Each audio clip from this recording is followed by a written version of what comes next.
Debendranagar dumping স্টেশনে গত 7 থেকে 10 দিন ধরে আগুন নেভাতে ব্যর্থ কর্তৃপক্ষ।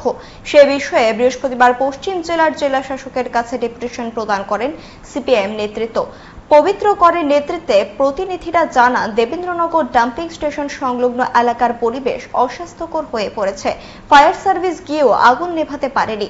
জেলা শাসক নাকি বলেছেন, পরিস্থিতি সম্পর্কে তিনি মুখ্য সচিবকে অবগত করেছেন।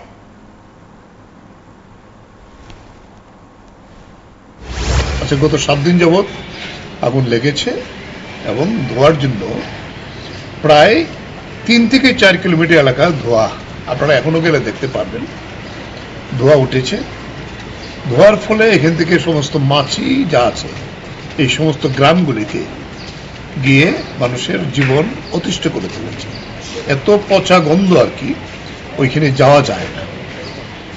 ফায়ার সার্ভিস তারা কল করেছে, মিউনিসিপ্যালিটি গেছে, যেহেতু এখানে জল নেই। প্রথম 2 দিন প্রায় 10-12টা ফায়ার সার্ভিসই গেছে, কিন্তু গিয়ে তো একটা ট্যাঙ্ক করার পরে আর তো জল নেই, আবার চলে আসে। গত 3 দিন আবার যায়নি। আবার আমরা কথাবার্তা বলার পরে গতকাল এবং আজকে 2টা-3টা করে ইঞ্জিন যাচ্ছে, কিন্তু এই আগুন কন্ট্রোল করতে পারছে না। ধোয়া উঠছেই উঠছে, কারণ বিরাট বড় কোনো কাজ হচ্ছে না। মেশিন যে কোম্পানিকে কাজ করার জন্য দিয়েছিল সেই কোম্পানি কাজ করছে না। কনভেয়ার বেল্ট আজকে বন্ধ প্রায় 3 মাস।